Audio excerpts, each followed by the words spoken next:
What if one wrong number could cost your company millions? Or get your shipment seized at the border? Tariff codes don't just decide taxes. They're a hidden weapon in global trade and a legal gray zone companies exploit every day.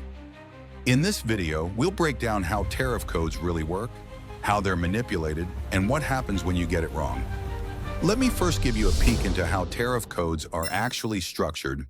The world uses a standardized system called the harmonized system. It's a 6-digit code structure developed by the World Customs Organization, used by over 200 countries to classify traded goods. These 6 digits act like coordinates.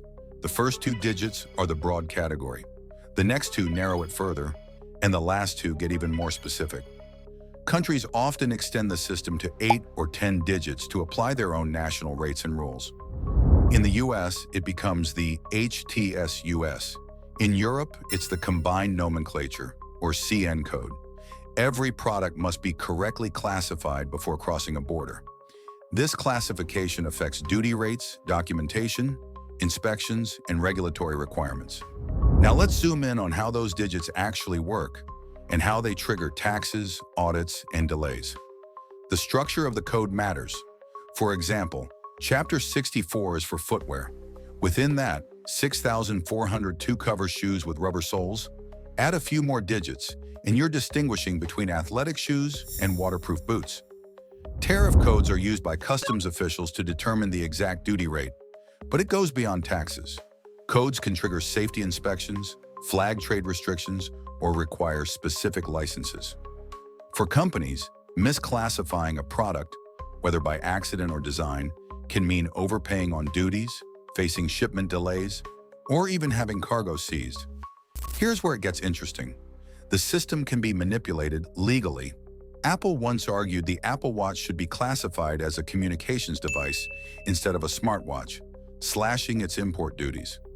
Crocs pushed to classify their shoes as protective rather than casual, saving millions.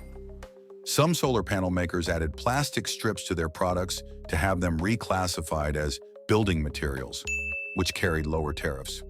This practice isn't illegal. It's called tariff classification strategy. Large companies routinely invest in lawyers, consultants, and customs rulings to minimize costs. And the line between creative classification and misrepresentation is thinner than you'd think.